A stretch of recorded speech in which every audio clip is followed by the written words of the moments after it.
అందరికీ నమస్కారం. Learning about nature ఛానల్కి మీ అందరికీ స్వాగతం. ఈరోజు అశ్వత్థామ ఉపపాండవులను, దృష్టద్యుమ్నుని, శిఖండిని, మిగిలిన వీరులని ఎలా వధించాడో తెలుసుకుందాం. సంజయుడు ధృతరాష్ట్రుడితో ఇలా చెప్తున్నాడు. రాజా పరమశివుడు అశ్వత్థామ శరీరంలో ప్రవేశించగానే అతను అత్యంత తేజస్వి అయ్యాడు. ఆ తర్వాత అశ్వత్థామ శిబిరంలో ప్రవేశించాడు. కృపాచార్య, కృతవర్మలు ద్వారం వద్ద నిలుచున్నారు. వారు తనకు సహాయం చేయడానికి సిద్ధంగా ఉండడం చూసి అశ్వత్థామ చాలా సంతోషించాడు. అతడు మెల్లగా వారితో, మీరిద్దరూ సిద్ధంగా ఉంటే క్షత్రియులందరినీ కూడా నేను సంహరించగలను. ఇక నిద్రలో ఉన్న ఈ మిగులు తగులు వీరుల సంగతి చెప్పేదేముంది? నేను శిబిరంలోకి వెళ్ళి కాలునిలాగా మారణకాండ జరుపుతాను. ఎవరు కూడా మీ చేతుల నుండి ప్రాణాలతో బయటపడకుండా ఉండేలా మీరు చెయ్యండి అని చెప్పాడు. ఇలా చెప్పి ఆ ద్రోణపుత్రుడు అశ్వత్థామ పాండవ శిబిరంలోకి ద్వారం నుండి కాకుండా మధ్య నుండి దూరాడు. దృష్టద్యుమ్నుని డేరా అతనికి లక్ష్యం.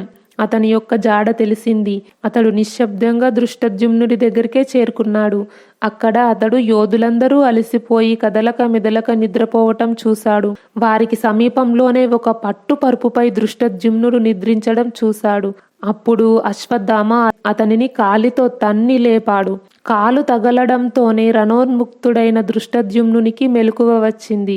మహారథి అశ్వత్థామ వచ్చాడని చూసి ఒక్క ఉదుటున అతడు మంచం మీద నుండి లేవబోయాడు. కాని ఆ వీరుడు అతనిని జుట్టు పట్టుకుని నేల మీద పడవేశాడు. అప్పుడు దృష్టద్యుమ్నుడు నిద్రమత్తులో భయంతో కూరుకుపోయి ఉన్నాడు.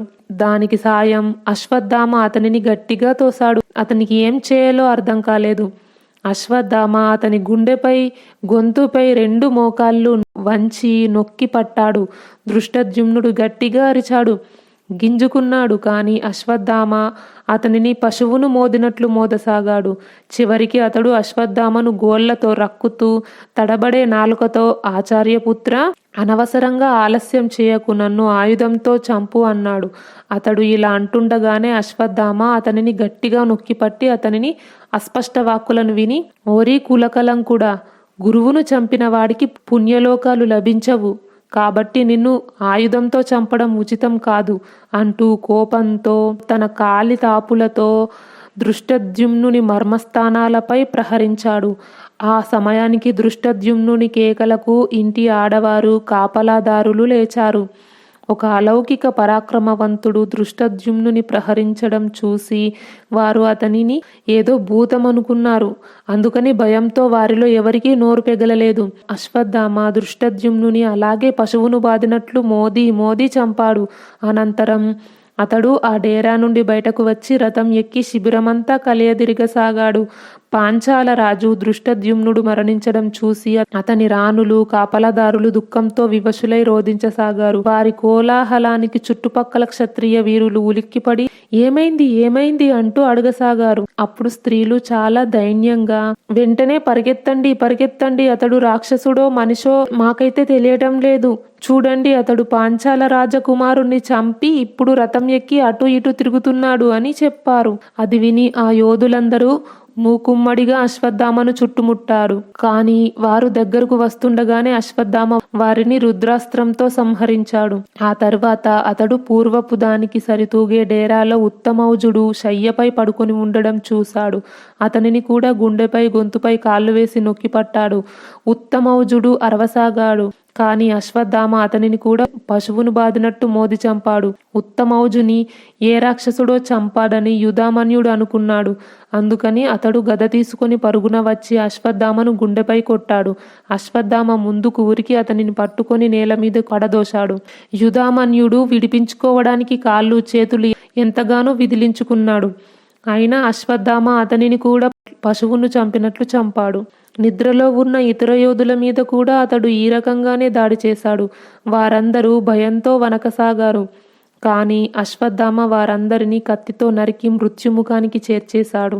శిబిరంలో చాలా చోట్ల మధ్య శ్రేణికి చెందిన సైనికులు కూడా నిద్రతో తెలివితప్పి ఉండడం అతడు చూశాడు. ఒక్క క్షణంలో వారందరినీ అతడు కత్తితో నరికేశాడు. ఈ విధంగా అనేక వీరులు, గుర్రాలు, ఏనుగులు అతని కత్తికి కానుకగా అర్పణమైపోయాయి. దానితో అతని శరీరమంతా రక్తంతో తడిసి ముద్దయింది.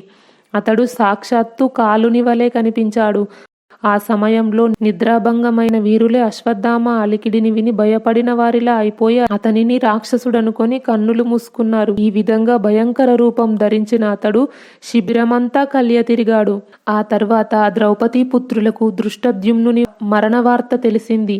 వారు నిర్భయంగా అశ్వత్థామపై బాణాలు కురిపించసాగారు. అశ్వత్థామ తన దివ్య ఖడ్గం తీసుకొని వారిపై విరుచుకుపడి దానితో ప్రతి వీందుని పుచ్చ పగలగొట్టాడు. అప్పుడు అతను ప్రాణాలు కోల్పోయి నేలకూలాడు. సుతసోముడు ముందుగా ప్రాసంతో కొట్టాడు.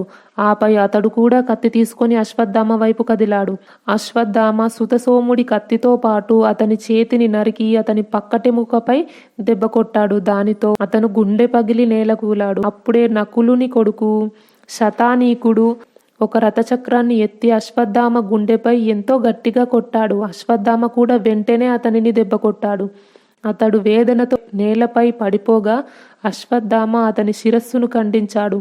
అప్పుడు శృతకర్మ పరిగె తీసుకొని అశ్వత్థామ వైపు వెళ్ళి అతని ఎడమ బుగ్గపై దెబ్బ కొట్టాడు. కానీ అశ్వత్థామ తన పదునైన కత్తితో అతని నోటిపై గట్టి దెబ్బ కొట్టాడు. దానితో అతని ముఖం వికృతమై అతను తెలివి తప్పి కింద పడ్డాడు. అతని అరుపు విని మహారథి శృతకీర్తి అశ్వత్థామ ఎదుటికి వచ్చి అతనిపై బాణాలు వర్షింపసాగాడు. కానీ అశ్వత్థామ అతని బాణ వర్షాన్ని డాలుతో అడ్డుకొని అతని శిరస్సును శరీరం నుండి వేరు చేశాడు. ఆ తరువాత అతను రకరకాల ఆయుధాలతో శిఖండిని, ప్రభద్రక వీరులను చంపడం మొదలుపెట్టాడు. అతడు ఒక బాణం శిఖండి కనుబొమ్మల మధ్య నాటాడు. ఆపై దగ్గరకు వెళ్లి కత్తి పట్టిన ఒక చేతితోనే అతనిని 2 ముక్కలుగా నరికేశాడు. ఈ విధంగా శిఖండిని చంపేశాడు. అతడు క్రోధావిష్టుడై మహావేగంగా ప్రభద్రకులపై విరుచుకుపడ్డాడు. కొద్దిగా మిగిలి ఉన్న విరాటుని సైన్యాన్ని అతడు ఒక్కసారిగా ముక్కలు చేసేశాడు. అలాగే ద్రుపదుని యొక్క పుత్రులను, పౌత్రులను, బంధువులను వెతికి మృత్యు తీరానికి చేర్చాడు. అశ్వత్థామ యొక్క సింహనాదం విని పాండవ సైన్యంలోని వందల వేల వీరులు మేల్కొన్నారు. అతడు వారిలో కొందరి కాళ్లను, కొందరి తొడలను, కొందరి పక్కటెముకలను నరికివేశాడు. వారందరినీ అత్యధికంగా నరికివేయడంతో వారు భయంకరంగా చీత్కారాలు చేయసాగారు. అదేవిధంగా గుర్రాలు, ఏనుగులు కూలిపోవడంతో అనేక యోధులు నలిగిపోయారు. ఆ అందరి శవాలతో రణభూమి అంతా నిండిపోయింది. గాయపడిన వీరులు ఏమిటిది, ఎవరిది శబ్దం, ఇతడేం చేస్తున్నాడు అంటూ అరుస్తున్నారు. అశ్వత్థామ వారి పాలిటికి కాలయముడే అయ్యాడు. పాండవ సృంజయ వీరులలో శస్త్రకవచాలు లేని వారిని, కవచధారణం చేసిన వారిని అందరినీ కూడా అశ్వత్థామ యమలోకానికి పంపేశాడు. నిద్రలో అచేతనంగా ఉన్నవారు అతని శబ్దానికి ఉలికిపడి దూకి లేచారు. కానీ తరువాత భయపడి ఎక్కడి వారక్కడే దాక్కున్నారు. భయంతో వారి నోళ్లు బిగుసుకుపోయాయి. వారు ఒకరిని ఒకరు అంటుకుపోయి కూర్చుండిపోయారు. అనంతరం అశ్వత్థామ మళ్ళీ తన రథం ఎక్కి చేతితో ధనుస్సును పట్టుకొని ఇతర యోధులను యమరాజుకు అప్పగించేశాడు, అంటే చంపేశాడు. ఆపై అతడు కత్తి, డాలు పుచ్చుకొని శిబిరమంతా కలయదిరిగాడు. అశ్వత్థామ సింహానాదం విని యోధులు ఉలిక్కి పడుతున్నారు. కానీ నిద్రతో, భయంతో ఏమీ చేయలేని వారిలా అటూ ఇటూ పరుగులు తీస్తున్నారు. అందులో కొంతమంది చాలా ఘోరంగా అరుస్తున్నారు. ఇంకొంతమంది తలా తోకాలేని మాటలు మాట్లాడుతున్నారు. వారి జుట్టు విడిపోయింది, అందుకని పరస్పరం ఒకరినొకరు గుర్తుపట్టలేకపోతున్నారు. కొంతమంది అటు ఇటు పరుగులు తీయడంతో అలసిపోతున్నారు. కొందరికి తల తిరుగుతోంది, కొందరికి మలమూత్రాలు వెలువడుతున్నాయి. ఏనుగులు, గుర్రాలు కట్లు తెంపుకొని గడబిడ చేస్తూ అన్ని వైపులకు పరుగులు తీస్తున్నాయి. కొంతమంది భయంతో నేల మీద పడుకొని దాక్కుంటున్నారు. కానీ గుర్రాలు, ఏనుగులు వారిని కాళ్లతో మట్టగించి వేస్తున్నాయి. ఈ విధంగా పెద్ద గడబిడ చెలరేగింది. ప్రజలు అటూ ఇటూ పరిగెత్తడంతో పెనుధూళి రేగింది. దానితో రాత్రివేళ శిబిరంలో అంధకారం ఇంకా ఎక్కువైంది. తండ్రులను, కొడుకులను, సోదరులను గుర్తించలేకపోతున్నారు. ఏనుగుల మీద, రౌతులు లేని గుర్రాల మీద విరుచుకుపడి ఒకదానికొకటి ఢీకొని గాయపడి నేల మీద పొర్లుతున్నాయి. చాలామంది నిద్రమత్తులో తెలివిలేక చీకటిలో లేచి పరస్పరం తామే కొట్టుకొని ఒకరినొకరు పడగొట్టుకుంటున్నారు. దైవవశం వలన వారి బుద్ధి నశించిపోయింది. వారు అయ్యో తండ్రి, అయ్యో కొడుక అని అరుస్తూ తమ బంధువులను విడిచి అటూ ఇటూ పరుగు తీస్తున్నారు. చాలామంది అయితే ఆహాకారాలు చేస్తూ నేల మీద పడుతున్నారు. చాలామంది వీరులు యంత్రాలు, కవచాలు లేకుండానే శిబిరం నుండి బయటపడాలని అనుకుంటున్నారు. వారి జుట్టు విడిపోయి ఉంది. వారు చేతులు జోడించి భయంతో గజగజ వణుకుతున్నారు. అయినా కృపాచార్య, కృతవర్మలు శిబిరం నుండి బయటకు వచ్చిన ఏ ఒక్కరిని ప్రాణాలతో వదలడం లేదు. వీరిద్దరూ అశ్వత్థామను సంతోషపెట్టడానికి శిబిరానికి 3 వైపులా నిప్పు పెట్టారు. అందువల్ల శిబిరమంతా వెలుగు ప్రసరించింది. దాని సహాయంతో అశ్వత్థామ చేతిలో కత్తి పట్టుకొని అన్ని వైపులా తిరగసాగాడు. ఆ సమయంలో అతడు తన ఎదుటికి వచ్చిన వెన్ను చూసి పారిపోతున్న 2 రకాల వీరులను కూడా కత్తి అంచుకు ఎరవేశాడు. కొంతమందిని అతడు నువ్వు మొక్కల మధ్యకు 2గా చీల్చి నరికి పడవేశాడు.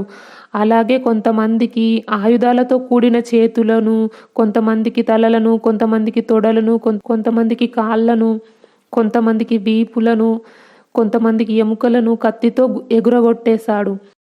అలాగే కొందరికి ముఖాలను తొలగించాడు, కొందరికి చెవులు లేకుండా చేశాడు, కొందరికి మెడ మీద గాయం చేసి తలను శరీరంలో దూర్చివేశాడు. ఈ విధంగా అతడు అనేక వీరులను సంహరిస్తూ శిబిరంలో తిరుగుతూనే ఉన్నాడు. అప్పుడు చీకటిగా ఉండడం వలన రాత్రి చాలా భయావహంగా ఉంది. అసంఖ్యాకులు మరణించారు. సగం చచ్చిన మనుషులతో, అనేక గుర్రాలు, ఏనుగులతో నిండిపోయిన నేలను చూసి హృదయం కంపించిపోతుంది.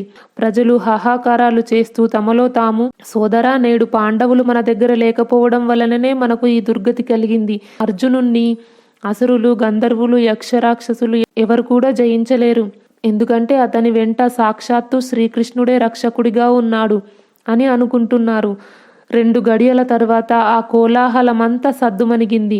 నేల అంతా రక్తంతో తడిసిపోయింది. అందుకని ఒక్క క్షణంలోనే ఆ భయానకమైన ధూళి అణిగిపోయింది.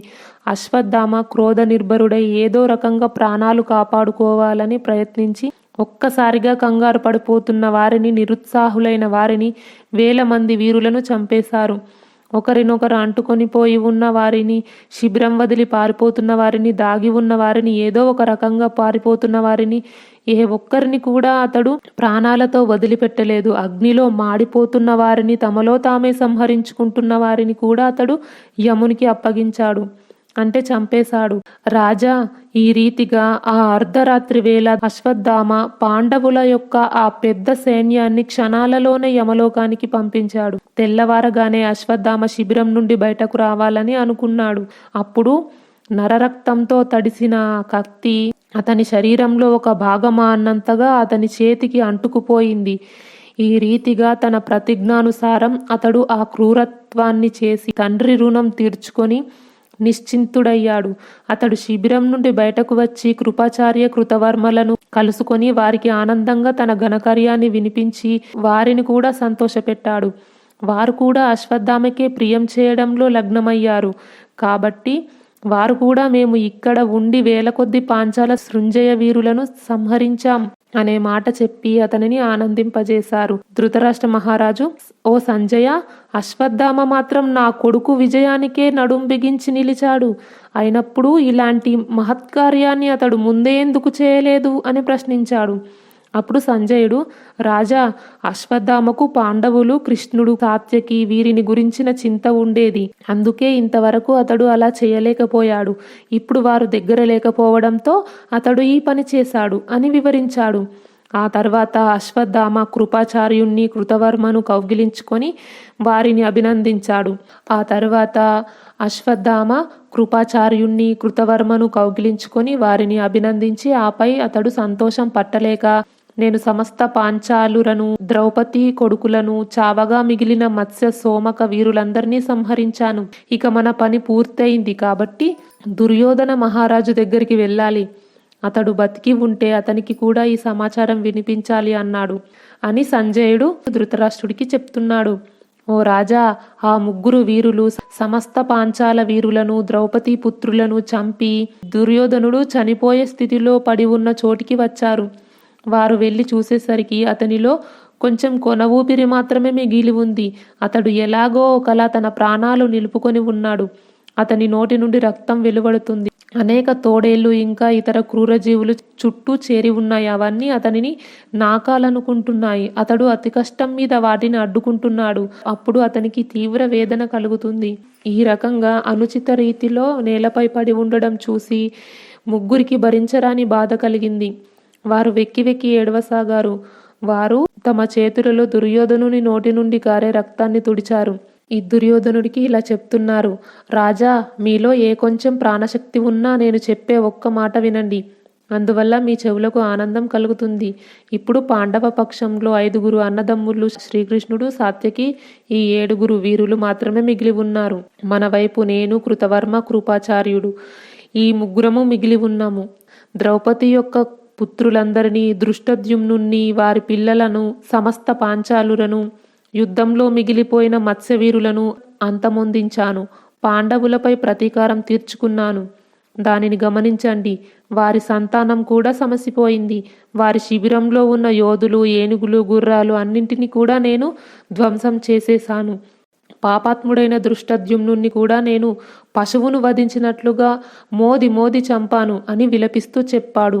మనస్సుకు ఆనందం కలిగించే అశ్వత్థామ చెప్పిన ఈ మాట వినడంతో దుర్యోధనుడికి కొద్దిగా చైతన్యం వచ్చినట్లయింది. తమ్ముడు, ఈరోజు కృపాచార్యుడు, కృతవర్మతో కలిసి నీవు చేసిన పనిని భీష్ముడు, కర్ణుడు, నీ తండ్రి కూడా చేయలేకపోయారు. శిఖండితో పాటుగా సేనాపతి దృష్టద్యుమ్నుని నీవు చంపావు. అందువల్ల నేడు నిశ్చయంగా నన్ను ఇంద్రునితో సమానునిగా భావించుకుంటున్నాను. నీకు మేలు కలుగుగాక. ఇక స్వర్గంలోనే మేము కలుసుకుందాం అన్నాడు. ఇలా అని దుర్యోధనుడు నిశ్శబ్దం అయిపోయాడు. తన స్నేహితులను దుఃఖంలో విడిచిపెట్టి ప్రాణాలను వదిలి అతడు తాను పుణ్యధామమైన స్వర్గంలో ప్రవేశించాడు. అతని శరీరం నేల మీదే పడి ఉంది. ఓ రాజా, ఈ విధంగా నీ పుత్రుడు దుర్యోధనుడు మరణించాడు. రణరంగానికి అతడు అందరికంటే ముందు వెళ్ళాడు. అందరికంటే చివర శత్రువుల చేతిలో మరణించాడు. మరణించడానికి ముందు దుర్యోధనుడు 3 వీరులను ఆలింగనం చేసుకున్నాడు. వారు కూడా అతనిని కౌగిలించుకున్నారు. అశ్వత్థామ నోటి వెంట కరుణాజనకమైన ఈ సంభాషణను విని నేను శోకకులుడనై తెల్లవారగానే నగరానికి వచ్చేశాను. ఈ విధంగా దుష్టమైన మీ సలహా వల్లనే కౌరవ పాండవుల యొక్క ఈ భీషణ సంహారం జరిగింది. మీ పుత్రుడు స్వర్గవాసి కావడంతో నేను అత్యంత శోకార్తుడనయ్యాను. ఇప్పుడు వ్యాస మహర్షి నాకు ఇచ్చిన దివ్య దృష్టి నశించిపోయింది అని సంజయుడు ధృతరాష్ట్రునికి తెలిపాడు. ఈ వీడియో గురించి మీ అభిప్రాయాన్ని కామెంట్ బాక్స్లో తెలియజేయండి. ఈ వీడియో నచ్చితే లైక్ చేయండి, షేర్ చేయండి. లెర్నింగ్ అబౌట్ నేచర్ ఛానల్ని సబ్స్క్రైబ్ చేయండి. బెల్ ఐకాన్ గుర్తుపై క్లిక్ చేయండి. ఇంతవరకు ఈ వీడియో చూసినందుకు మీ అందరికీ ధన్యవాదాలు. సర్వే జన సుఖినో భవంతు. కృష్ణార్పణం.